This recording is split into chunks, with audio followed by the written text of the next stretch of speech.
Put on a suit. Drink water. Don't drink and drive. Game over! Take it light. Stay.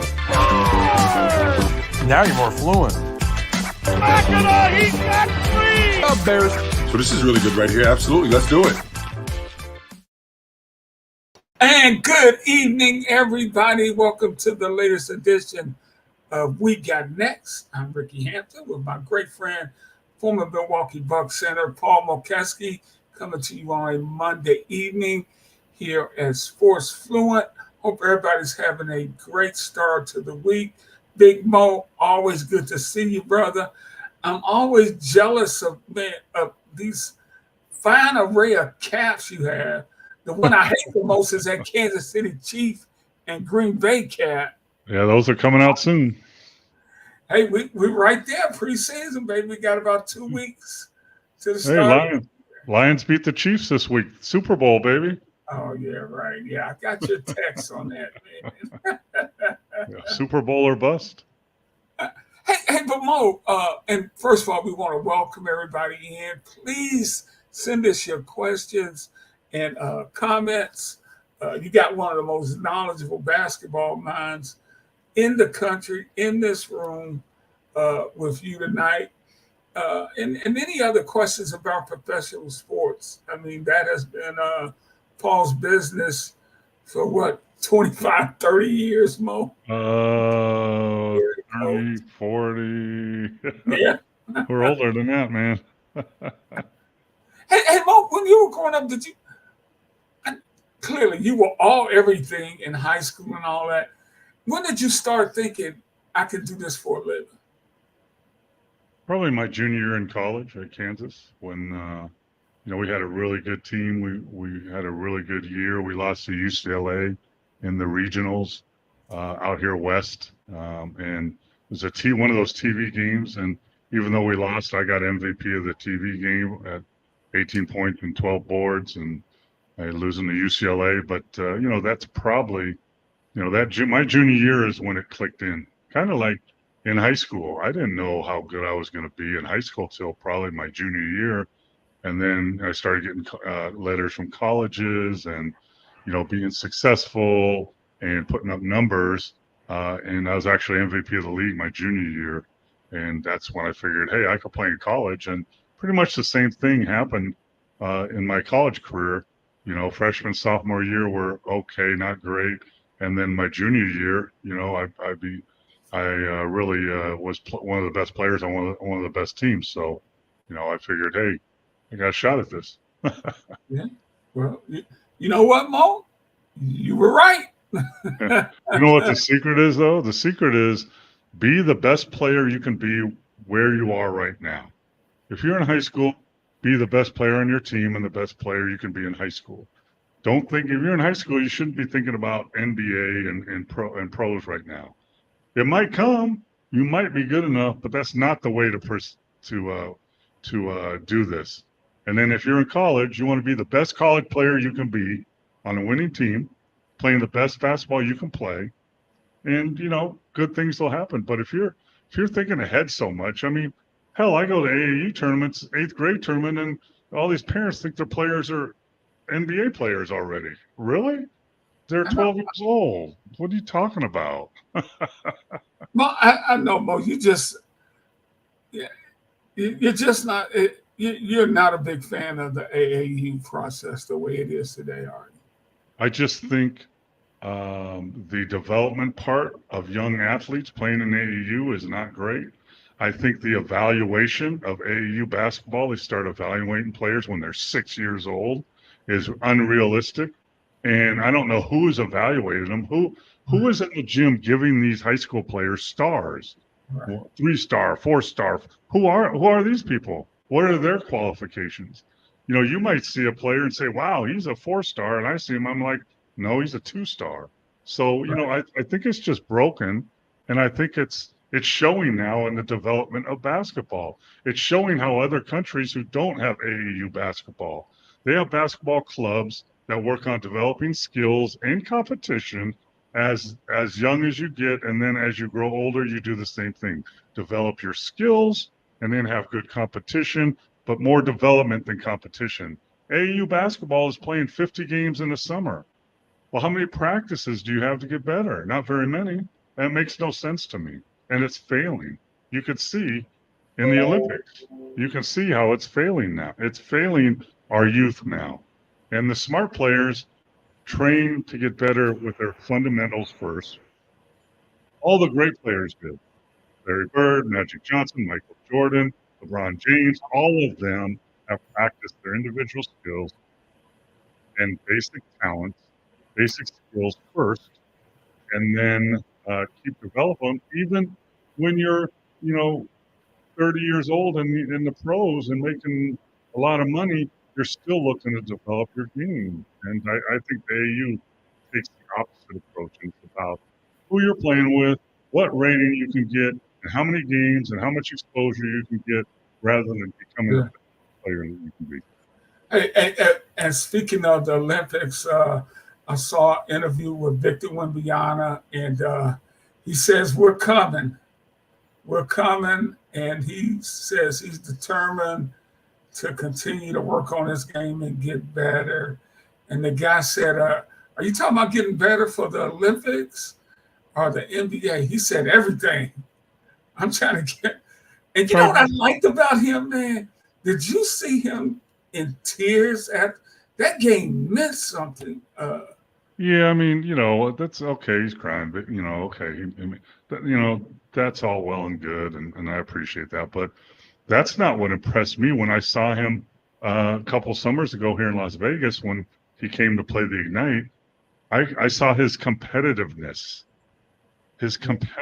He wanted to win. He wanted to do whatever it was to win, whether it was shoot a three, block a shot, get a rebound, throw an outlet pass, whatever it took. His competitiveness, and I think it's propelling the Spurs and Greg Popovich to. You can't wait on this kid. You can't say, hey, have a little patience.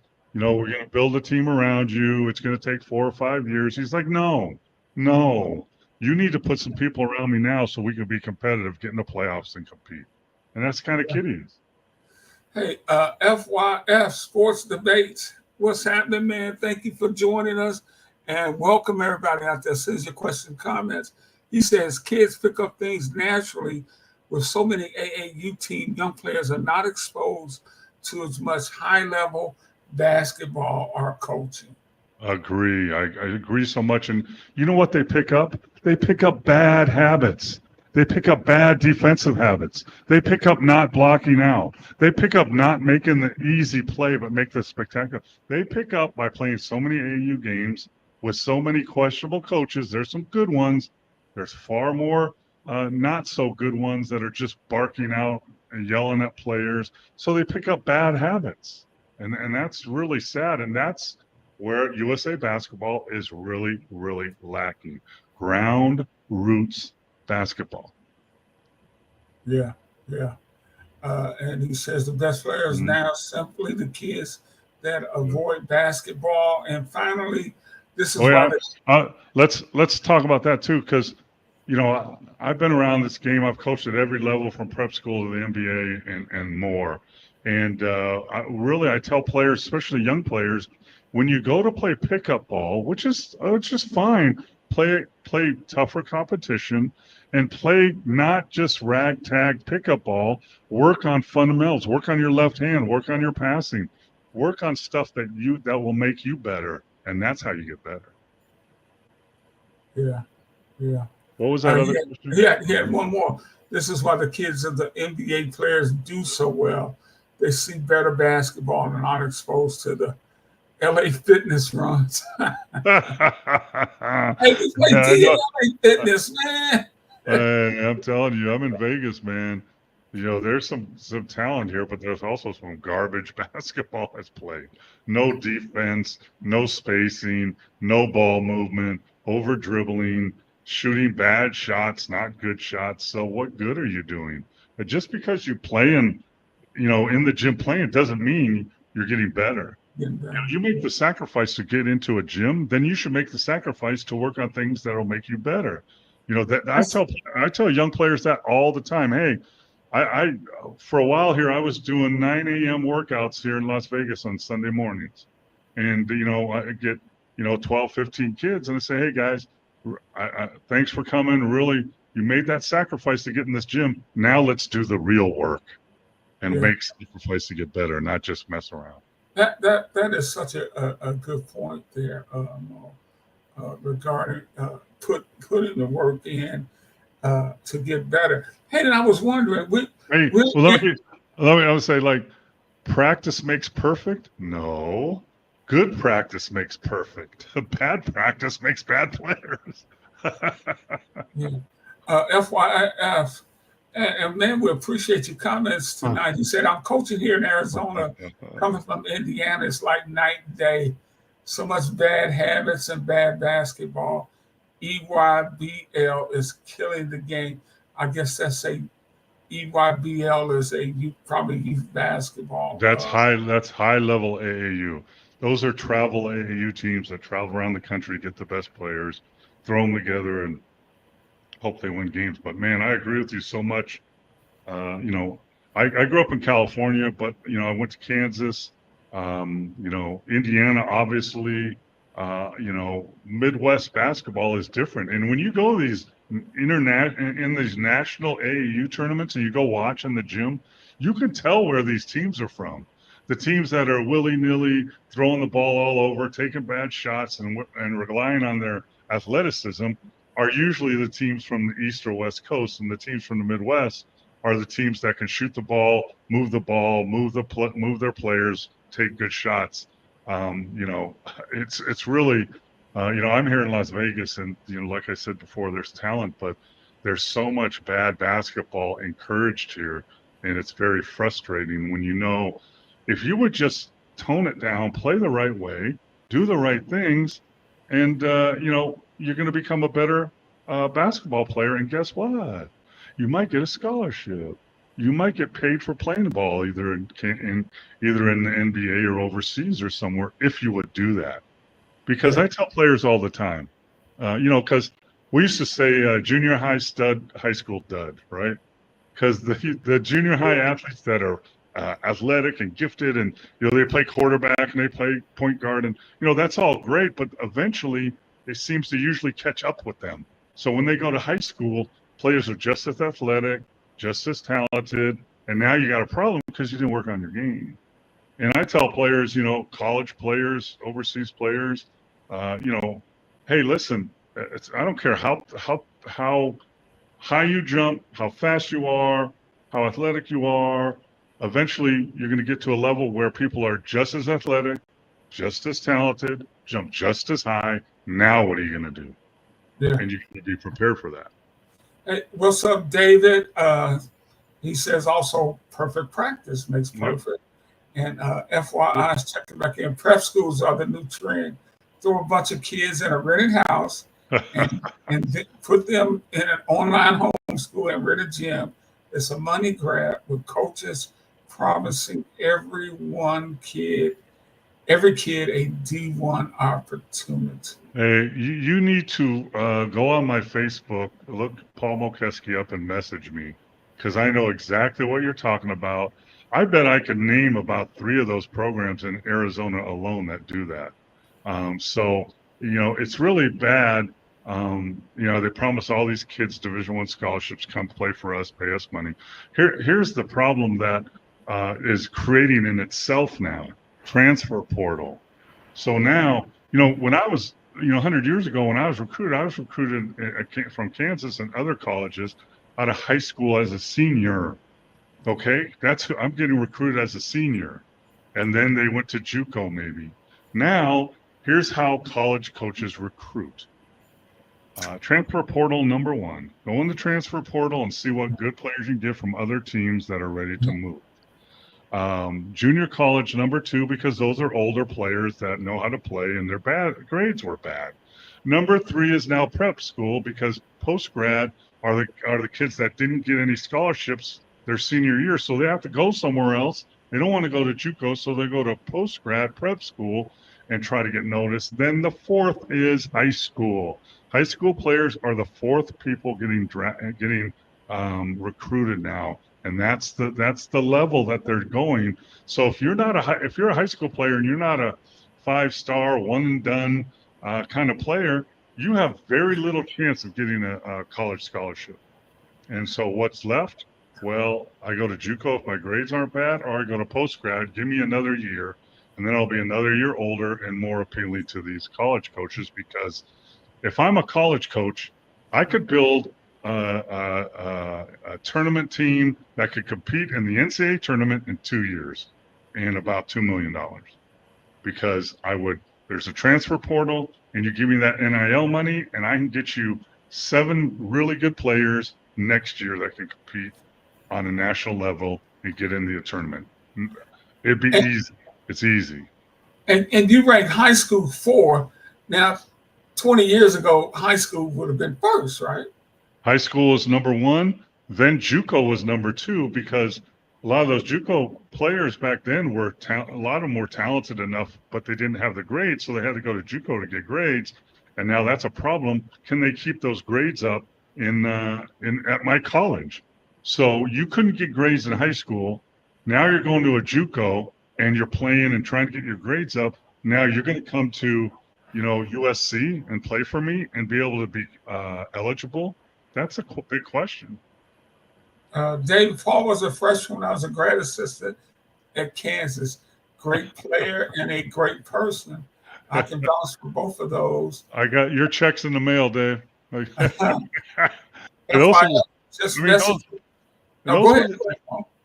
Yeah, I will check that out. Those are, Dave's talking about the days when I think my freshman year was the first year that freshmen could even play on varsity. Before that, freshmen at college couldn't play varsity. They had to sit out a year, play JV. But everybody stayed for 4 years. If you transferred back when I played, that was a red flag for other coaches. Why are you transferring? Now, guys transfer 2, 3, sometimes even 4 times, and it's not a red flag anymore because everybody's doing it. I think transfer portal and NIL is really ruining NCAA sports and basketball for sure. Yeah, and FYI is he's Coach Lamont Lane with Grand Canyon University Men's Basketball Club. Hey, we certainly appreciate all the questions and comments out there coming in from you guys tonight. This turned into a very interesting conversation, Mo. Yeah, and that's the great thing about this show. You never know. Because one thing, Paul has so much experience in the game. Practically anything you ask or bring up, he's got some knowledge. Has probably done it or been very close to it. It's like the conversation. We love you too, brother. Yeah, it's the old commercial. I know a lot because I've seen a lot. I've been around, and really appreciate you guys sending in questions and comments, because we're here to talk sports, basketball mainly, but other sports. But we want to talk about what you guys want to talk about, and that's important to us. And the more the viewership gets involved, the better conversations we have. And Ricky's been a reporter for a long time, covering the Lions and the Pistons, and I played basketball for 12 years in the NBA and overseas, and I've coached at every level. We have a lot of knowledge and some fun stories too. So keep them coming. Yeah, and speaking of the Olympics, Mo, what you coached in the freaking Olympics, man. Anthony Edwards had an interesting conversation. He said one of the unsung heroes of the recent Olympics was Devin Booker, and I had to agree with him. I didn't know he was that type of defender. We always talk about him putting the ball in the basket, but and Anthony was talking about how he took on the team's top guard for whenever they played, our forward. Well, Steve Kerr said that on the podium, or not on the podium, in an interview.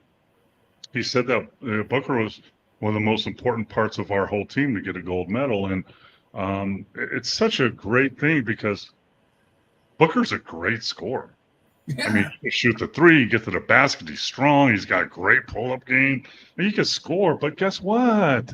He looked at a team that has Steph Curry and KD and LeBron and AD. Oh, do we need more scoring? No. What do we need? We need defense, physicality, and toughness. That's what he had. And when you watch the both games in the medal rounds, and I think the biggest game was the semifinal against Serbia because they should have lost that game. And Booker was always on the guard that was giving him trouble. He was always physical. He was always, because in FIBA you can be physical. You can hand check, push guys, bump guys. And he was doing that and getting in their face. And he's also got a tough mentality attitude. And he didn't back down from anybody, which is so, in Phoenix with the Suns, there's he, Beal, and KD. So they're the all-stars. But here he took a role, accepted a role of, hey, I know what I can help with. I can be that guy that's physical and tough. Let's face it. Steph Curry's not going to do that. Some of these other guys can't do it. I can do that. And you know what else I noticed, Ricky and everybody out there? When I went to the first practice here in Vegas for Team USA, and I brought my sons and we sat in the bleachers and watched. And Booker was shooting on a court right next to us. So we were 25 feet away. And, he was shooting blah, blah, blah. But I told my sons, man, look how big he is. He's a lot taller than I thought he was. And that really showed in the Olympics. And, you have to have everybody. And that's why I think 2028, I think USA basketball has to rethink how they put together their team. They need to think about it as a team. So we need, specific point guards. We need shooters. We need wing defenders. We need guard defenders. We need bigs that can protect the rim. We need power forward that can step out and shoot a three. So we need to fill those spots. We don't need the 12 best players. We need guys to fill those spots. How you build a regular team. That's how all the national teams are. I coached for Great Britain in the 2012 Olympics and in the 2011 Worlds, and we put together a team of guards and wings and bigs, and we wanted them to mesh together, and that's what Serbia does, and that's what France does. You look at Canada. Canada had great players. They didn't have a big on their team. Their biggest was Powell, or 6'10" guy. That's not big enough. So I think USA basketball has to rethink how they put together this team for 2028, or we might not even get a medal, and that's not right. Hey, Paul, I was reading a story today. Early favorites for coaching in 28, Tyronn Lue and Coach Spo. Yeah, first of all, Steve hasn't announced he's not going to coach, but I wouldn't doubt it because why would you want to? He takes so much flack for not playing Tatum and so much flack. Meanwhile, he was undefeated and he won a gold medal. And you're catching all this grief from all these outlets, and mostly people I have no idea what they're talking about. So why do I want to put my family and me through that when I could just chill? And guess what? I got like 5 NBA rings with the NBA as a player. I got 4 championship rings as an NBA coach, and now I got a gold medal. What else do I want to do? You know what I don't want? I don't want any flack. I don't want any drama. Yeah. But I think, I agree. I think Spoelstra, his knowledge, his respect from the players, his personality. Like I said, I watch practices, and Steve let Spoelstra and Ty Lue do a lot of the stuff, and of course their head coaches. And what? It's funny because when you're an assistant coach, you're asked to run drills and do specific stuff that head coaches don't have to do anymore. But both those guys really got into it. I loved it, and the players reacted to them. Even a boring, mundane defensive slide drill, closeout drill had all this energy in the gym from all pros because of the energy that the coaches brought. And Ty Lue would be a good choice. Spoelstra, I think, probably the better choice. Hey, Mo, you coached in Olympics. Steve asked a good question. The coaches don't get them now. They just get the gratitude of Yeah, it was interesting because when I coached in the Olympics in 2012, we actually had an outside chance of getting getting in the medal rounds. Um, we beat China, we lost to Spain, uh, and we had to beat Australia, which we were up by 25 at halftime, and we lost by 25, I think.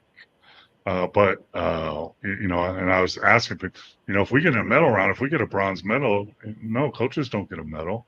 And they also don't get to walk in the opening ceremony. And, you don't get to do a lot of stuff, but it was still an awesome, opportunity. Hey, Mo, Sand City, Ty Lue's also deserving, and he is in that conversation. No excuse for the Tatum treatment. I know you got thoughts on that. Time for Yeah, prayer. you should have listened last week because I don't agree with that. I mean, what do you mean Tatum treatment? That he's a great player. Was there not a great player on all 12 of those guys? And you can't play 12 guys. You can only play 10 at the most in a rotation of a 40-minute game. That's the facts. And, Tatum, I'm telling you what happened. KD came back in that first game because he hadn't played in the whole Olympics, and he went off in the first half and had 21 points. Those were Tatum minutes. And then so he didn't want to put Tatum in for 5 minutes in the second half. Why? Probably told him, hey, probably not going to go this way. And also, you know what? Tatum's a great player, but man, come on, watch his game. He dribbles in the paint, turns the ball over, dribbles off his foot. He pushes off, which they call in FIBA. So, I don't agree that he was treated bad at all. And I don't think if you asked him, he would say he was treated bad. Would you like more playing time? Yes. So would everybody. Halliburton didn't get hardly any games. They got gold medals, and guess what? If Tatum will stay the course, Tatum, Brown, Halliburton, Ant-Man, they're all going to be the core of the team in LA in the Olympics. And I don't think he's that way, but if he throws a fit and I wasn't treated right, blah, blah, blah, then why be part of it? And you know what else? When you sign up, there's 12 all-stars on your team, phenomenal players, and someone's not going to get minutes. And you sign up for that at the very beginning, and they let you know, hey, you can't play 12 guys, man. This isn't Little League. Everybody doesn't get to bat. You're going for a gold medal. So, I don't think he was treated bad. Should he have got more minutes? Maybe, but maybe not. I mean, the goal is to win the game. Win the game. Yeah. Tatum is not known for attitude problems, and he did not complain publicly about not playing. I agree. All league defender, quality. He's a great player. Mm-hmm. But Derek White's a better fit. Derek White's bigger, tougher, rebounds better, and he was also an all defensive team. I think second team. And think this out. Go with me on this, okay? So we have all these great players, 12 of them on our team, and Kyrie gets hurt or whatever, and he leaves. So who do we want to pick for this team? We want to pick Jaylen Brown, who's just like a lot of these guys, or do we want to pick a guy? Guess what he does? He does all the small stuff that role players have to do to make a championship team. That's what he did in Boston. He passed to Tatum. He passed to Brown. He passed to Porzingis. He was like the fourth or fifth option, great with it, and he was really, really good at it coming off the bench. So he was a good fit. And USA has always had guys like that. Tayshaun Prince. It may have been 16 when Tayshaun. He didn't play a lot, but when he played the Derek Wright role. He was a role guy on that team. You know who else would have been a good fit? He's not an all-star superstar. Josh Hart. Josh Hart is a 6'4", strong defensive guard, great rebounder. He gets 14 rebounds in a game, and he played for the World Cup team and was so instrumental. But he's physical, strong, tough against those guards in FIBA, and he would have been a good fit. Matter of fact, in my notes, I got Walt Frazier really loves this Knick team, and he loves Josh Hart. He said Josh Hart could play with them back in the day. Yeah, watch him play. Tough, physical, smart, aggressive, rebounds, can score when he's called upon. Yeah, for sure. But Yeah, you yeah.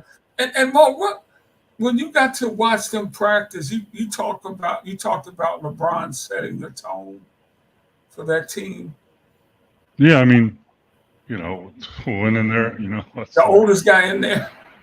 the guy's almost 40 years old. He has the most energy, the most effort, the most bounce in the whole gym of all those players. And I was just amazed. I mean, I played, Bob. I played with Bob Lanier at the end of his career, and he was beat up, but he was effective in the game. And I played against Kareem when he was older, Dr. J when he was older, Rudy Tomjanovich, guys like all Hall of Famers. And I know what they looked like when they got older. LeBron didn't even look like that. He looked like, if you didn't know how old he was and you just watch practice, you would think, he's probably, 31, 32 maybe, just like these other guys. It was amazing. It was I think phenomenal. all that gray in his beard gives him away, though. Yeah, you should shave that. I mean, I had a scraggly mustache for a long time. I had it in Kansas and I had it in the pros for a while. And then it didn't look very good, by the way. It looked a little better than Larry Bird's, not much. But and then when I turned 30, I shaved it off because it made me look younger. So LeBron, you need to, you're losing it up here, and you're trying to spray paint on there or whatever. But this here is so gray. You should shave it down, to like whiskers or whatever, or just shave it off. Hey Mo, this time of year when you played, when when did you just almost shut this down? Because they'll go to camp next month. Did you have a period where you just shut things down? And when did you ramp it up? And what do you think these guys? I know the Olympic guys ought to be resting up right now. Yeah, I mean, you get to know your body, know the NBA schedule, know what it takes for you to be in shape and be in playing shape. Like in football, players always say, you got to get in football shape. That means getting hit. So you got to get hit, So, but in basketball, like after an 82 game season with playoffs, you're looking at 95, and preseason, you're looking at almost 100 games, 9 months long if you go into the playoffs. And your body is taking a beating. Not only are you on the floor, but in travel, time zones, all that stuff adds up. So you need to shut down for a while, but not too long. And by shut down, I mean, don't go in the gym. You do some jogging or ride the exercise bike and some stretching, more casual stuff for about 3 weeks, 4 at the most. And then, this is for a regular season. Now you have 2 months to get ready for the season, and you pick that up slowly. So in a regular season, you have a month to really shut it down for the most part, but you're still working out a little bit, kind of casual, playing a little golf like you do. And, and then after the 4 week mark, you take about the next 4 weeks to kind of really start ramping it up, jogging, sprinting, doing some defensive slides a little bit, playing more basketball, getting shots up, working on your handle, that stuff. And then 4 weeks before the season, 3 or 4 weeks before the season, you really ramp it up. I mean, I used to go, getting ready the 4 weeks before the training camp, I would work out 3 times a day. So I would get up in the morning, I'd do a Stairmaster, I'd lift, and do some other conditioning a little bit. Then in the afternoon, I would get in a gym. I would jump rope, get shots up, do sprints, do suicides, and do some defensive slides. And then in the evening, late at evening, I like to run late at evening, like 10, 10:30. I would go for a mile, mile and a half, 2 mile jog, and then you can tell when your body starts kicking in, when these things start getting easier and easier. And then I used to have a routine that it was jump rope, shoot free throws, and sprint routine. And it's all by the numbers. So I'll shoot 2 free throws, I'll do 2 sprints, I'll jump rope 100 times, I'll shoot 3 free throws, sprint 3 times, 100-time jump rope, shoot 4. I continue that till 12. When I get to 12 free throws, 12 sprints, and every time in between, I'm jumping rope 100 times. And I knew when I get up to 12 and start my way down back to 8, that I was ready for camp. Damn. Woo. Brother, hey, Steve says your dude was a little better than Larry Bird's, man. So, my what? Your stash. Oh, my stash? Yeah. Hey, Mike had this a little earlier when we were talking about getting guys to play. Team first mentality is very rare today. But I think you got some good. I love guys like the point guard from Boston. His name is escaping me now. Drew Holiday. I love guys like that, man. Think about this, Ricky. 3 years ago, Drew Holiday was a starting point guard of the NBA champion Milwaukee Bucks, and then he flew overseas in 5 days and started playing for the Olympic team and won the gold. Yeah. This year, he won the NBA championship with the Boston Celtics, had a couple weeks off, got into training, went to play in the Olympics, and won another gold. How many guys have won NBA championships and gold medals in the same year? I don't think any, or very few. Bill Russell made. What makes him such a impactful player? Because you look at him, he's not jumping out the gym. He's not running by anybody. But he's a 6'3", 6'4" point guard with long arms that knows how to play. He's very smart, very unselfish, but has the skill level to shoot a three when you need it or take it to the basket when you need it. He can score when he needs to. Much like Dennis Johnson in the 80s for the Boston Celtics. Larry Bird, Parrish, McHale, they were the scoring machines of that team. Dennis Johnson, and ask Larry Bird this, Dennis Johnson was the best player he played with because he was just like Holiday.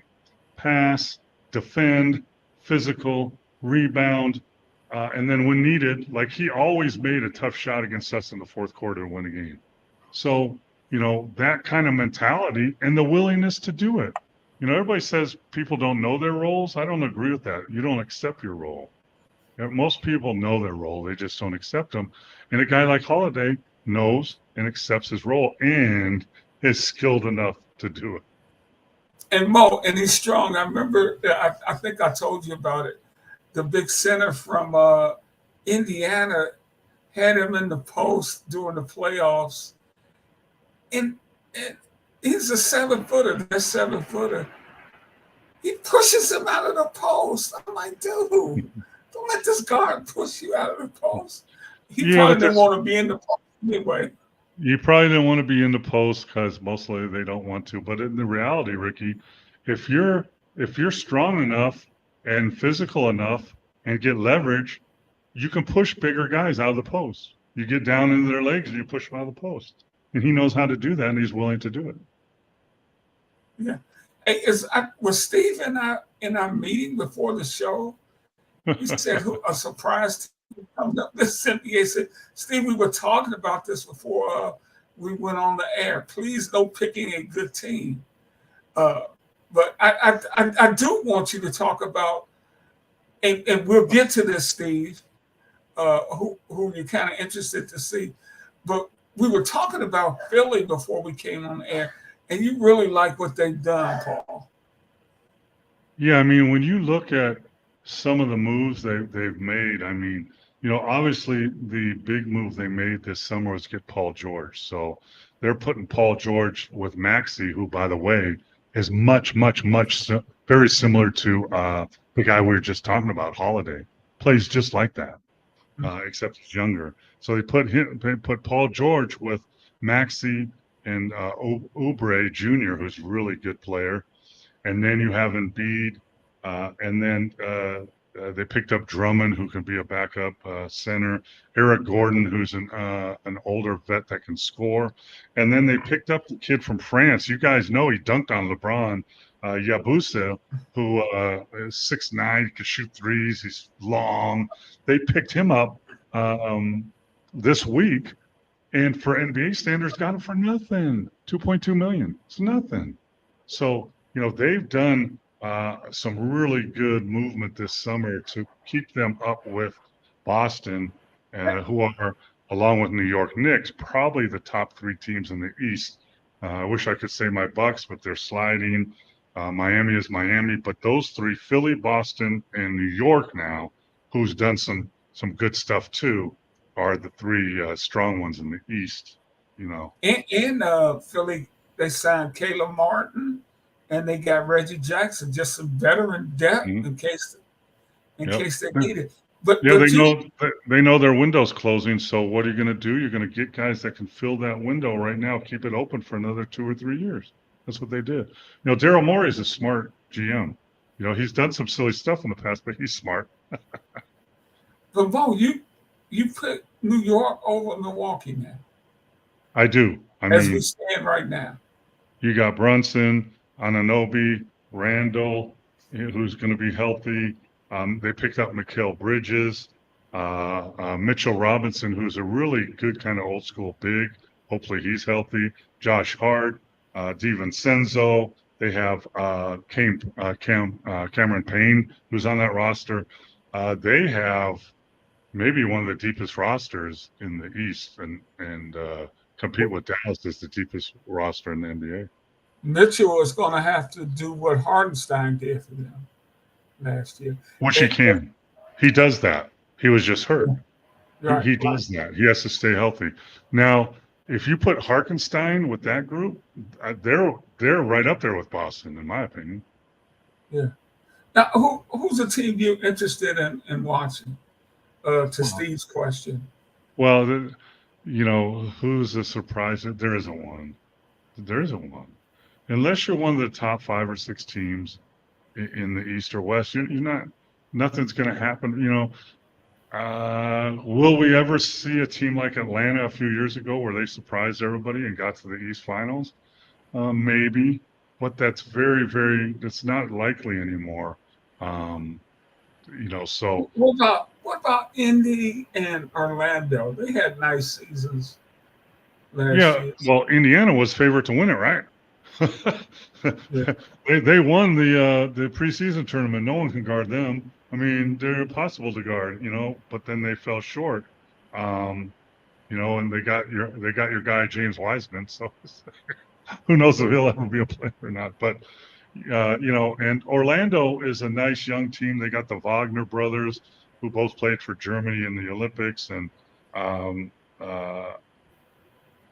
they got a really good core of young players, but they're not there yet. You know who? Okay, let me tell you a surprise that might be a surprise. Okay, especially in the East, Cleveland. Cleveland, in my opinion, had one of the best starting fives. They just weren't deep enough in the past. You got Garland, Mitchell, LeVert, Strus, Jared Allen, Okora, Evan Mobley, who really showed as a 7'4" guy, 5-man. So that's a team that could surprise some people, is Cleveland. But the best teams are Boston, Philly, New York, Milwaukee, Miami, and then Indiana in that series in the East. Yes, Steve. For me, I got to go with Mo here. Is that these teams are there's so many quality teams at the top of both conferences. It's hard to see anybody sneaking up on Oklahoma City in the West, Denver, Minnesota, Dallas had the great run. Lakers are always a threat. Mo, New Orleans, your thoughts on them? Your thoughts on? We were also talking about a player that you're interested in watching. What do you want to see from Zion this year? You want to? I know you want to see him. Yeah, I want to see him, and I want to see him in shape. Right. I want to see him, and I want to see him in shape, and I want to see if he could be a pro, because his weight is up and down. He's an unbelievable physical. can jump out of the gym, great second jump, but he hasn't been a professional. You got to keep yourself in shape, and that's how you stay healthy, by the way. But if you're looking at New Orleans, you got Zion, Ingram, C.J. McCullough, who is an ultimate pro. That's who Zion should listen to. Herb Jones, Daniel Theis, who played for Germany in the Olympics also. But I mean, they're not very deep, and Zion can be a really impactful player, but only if he's in shape and only if he's playing. He's not injured. So there's so many question marks there. Yeah. I'm looking at the West, and it's going to be loaded again, man. Yeah, I mean, in my opinion, Dallas is the front runner in the West for sure. Ooh. I mean, you got Luka, Kyrie. They just picked up this guy that can shoot a little bit named Klay Thompson. You got Derek Lively. Heard of him. Yeah, he's pretty good. Derek Lively, Daniel Gafford, Kleber, Powell, Dinwiddie, Dante Exum, who played in the Olympics, Jaden Hardy, who's a really good young player. I mean, they're the deepest team. Remember when I said, like last year, a couple years ago, Clippers were the deepest team talent-wise? Dallas is the deepest team talent-wise now in the NBA, in my opinion. Hey, you mentioned the Sixers with that window possibly closed. Do they have the most pressure on them to make a move? I mean, it's hard to say. I mean, all teams have pressure because you got to win. Yeah, I mean, what is there more pressure on Philly than Boston? Maybe a little bit because Embiid's getting older. Is there more pressure on Philly than New York to keep making the strides they've made? They've got to the playoffs, then they've won around in the play. Is there more pressure? The pressure is the same for most of the teams at that level. But if your window is closing, the pressure with Embiid getting older and the year he's had, the injuries he's had, there's pressure there. But, I mean, how did Denver react to winning the championship? What was the pressure on them when they didn't make any moves and they let some players go and then they didn't do anything in the playoffs, which, again, they're in the same position. So, pressure is relative. But the other team that made some great moves is OKC because they have Shea Alexander, Holmgren, have this young core, but then they added Alex Caruso and Harkenstein, veteran players, to their young players. Now they have a well-rounded team, and they still have 10,000 first-round picks to trade. So, some of the other stuff, they could still make some moves here and do some damage. The Suns are getting older and raise ticket prices $25. The Bill Booker and Durant combo is just not enough. No, and you spend a lot of money on that. You know why your ticket prices are raised? First of all, NBA teams don't rely on ticket prices that much to pay their bills because it's TV money and advertising money and suites sales. That's where their money and bread and butter is. But they got to raise their prices because I believe I saw today they are the highest salary team in the NBA right now because Booker, Beal, and KD are all making over $50 million a year.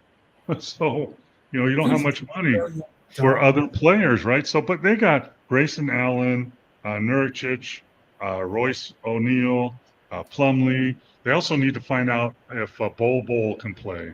The 7'3", really skinny Bol, who's really talented, and Shaq has compared him to Wembanyama.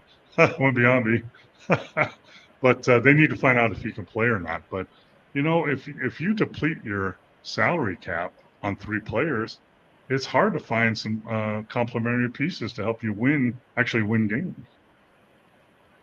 And also, they weren't healthy for very much. They didn't play many games, as all 3 of them. So, this will be, they have pressure, right? They have pressure this year in training camp to be able to perform and stay healthy, and all 3 of them do some damage. Hey Mo, the Bivouacs won the the Big Three championship with Gerald Green led the way. Uh, but Michael Beasley was the MVP. He played for Three's Company.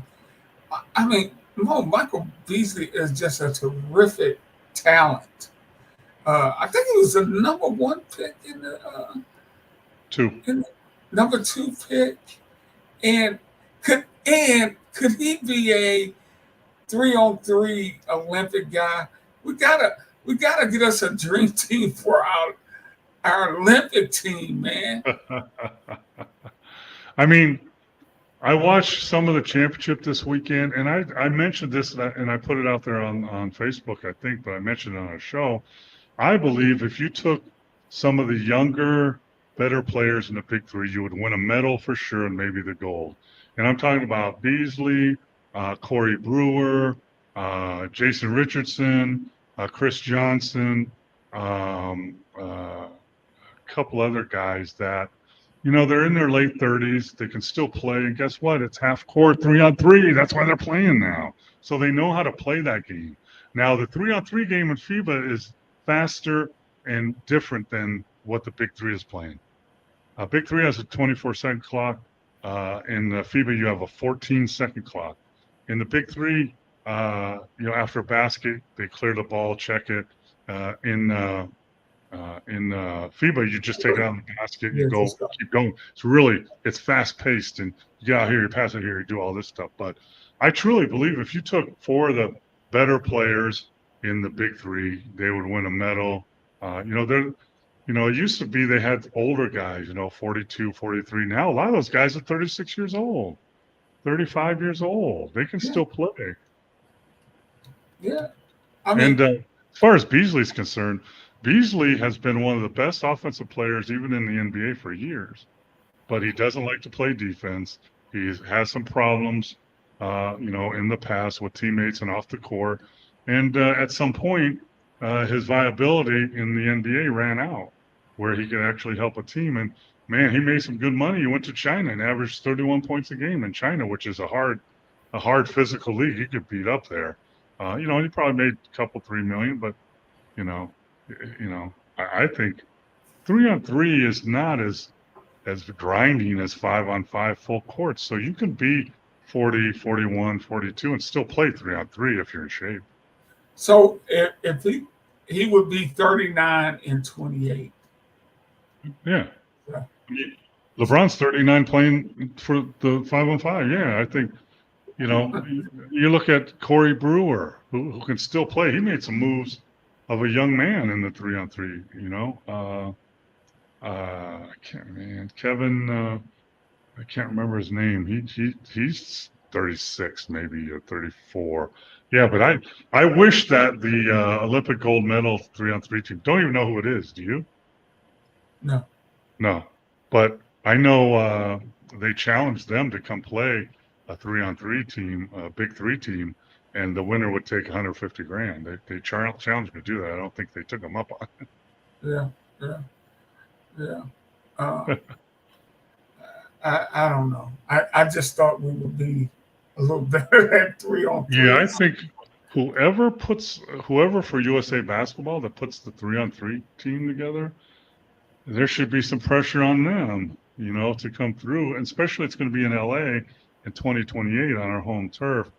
I think, if I'm not wrong, there's some kind of funky rules to be able to qualify for that tournament. I don't know what they are, but it seems to me there's something funky about that we'd have to look into. But, we got to win at least a medal and hopefully the gold in 2028 on 3-on-3 basketball. Come on, man. Hey, guys out there, we need to start a petition to get Coach Mo to coach the 303 team. No, I don't. I can coach them, but I need to pick them. You need to let me pick them. I'm not coaching unless I can pick them. That's like the football coach, Bill Parcells. Mm-hmm. If you want me to do the cooking, you got to let me pick the groceries. Yeah, I mean, just think about this, right? The best chef in the world, if you give them crappy ingredients, can't make a good meal. I mean, come on. Absolutely. Right. Here's some out-of-date meat and some rotted vegetables. Here you go. Create a good meal. If I'm your two guard, Mo, you're gonna be in big trouble. No, you wouldn't. You know, I mean, maybe that's part of the problem with the Detroit Pistons. Maybe they have bad ingredients. Well, they do for sure. Hey, Mo, the Celtics are up for sale. Only $6 billion. I'm checking my wallet here. I'm running a little short, man. Can you help a brother out? Nope. I'm surprised. $6 billion. That's low. That's low. I'm surprised. I mean, I think there's going to be a team here in Vegas pretty soon, and back in Seattle. I think the talk is for the Vegas team, it's going to be $7.5 billion for an expansion team here in Vegas. I mean, I'm surprised that, I think Mark Cuban sold 50-something% of the Mavericks for $3.6 billion, I think, something like that. Let me see if I can look that up right quick. Jeff Bezos is one of the guys supposed to be interested in buying the Celtics. Well, I know if you put in a bid, you have to give them $1 million with your bid, and that's non-refundable, by the way. He got you don't get the team, you still lose. What's that? For his majority stake, he got $3.5 billion. That's what I said, right? And yeah, that's just half the damn team. That's a little more than half the team. He sold it to a woman here that owns about 5 casinos here in town, and her son's going to learn how to run it. But yeah, I mean, that's why I'm surprised that the Celtics aren't higher than that. I would think the Celtics would be at least over $7 billion. Cowboys worth over $10 billion. That's a lot of money. But well, there's soccer teams overseas worth $15 billion. So, it's but you buy your team in the NBA. You spend $6 or $7 billion.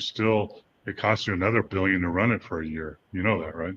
Yeah, that's crazy. You're talking about 200 plus in salaries for players only, and you got coaches and sales and marketing, and then you got the arena fees and you got travel. So you're looking at probably $1 billion. Wow. Well, we got to get out of here, man. This has been just what a just tremendous conversation tonight, Paul. And we really appreciate everybody out there. It is so much fun when you guys out there send us your great questions and comments. Even if we don't always agree with you, we respect your questions and your comments. It's just a lot of fun when we get together. And we're here every Monday at 9 p.m. And shout out to the Moncton Miracles, one of Paul's old teams. NBL Canada, baby. I was up there for 2 years. Yeah, man. That is such a good logo, right? Yeah, love that. Mo, we got about 30 seconds. Any last? Hey, been watching the Little League World Series. I always watch it. Linda drives her crazy. I even tape some of the games, but the team from Henderson, Nevada, won their game today, so they're going to play in the semifinals, I think. But watching those kids, they're 11 and 12 years old playing. Ricky, they play like pros. I mean, they play like the Detroit Tigers. They're turning double plays and doing all this. It's amazing to watch. I love it. Well, let's hope they don't play like the Tigers too much. Although the Tigers won in Williamsburg last night, beat the Yankees 3-2. And all the little leaguers were there watching it. It was that was great. Awesome Tied it up in the ninth, won in the 10th. Hey, well, look, we got to run. We'll be back here next week. Thank you guys so much for all your questions and comments. I'm Ricky Hampton, my great friend Paul Mokeski. Peace, everybody. Peace out.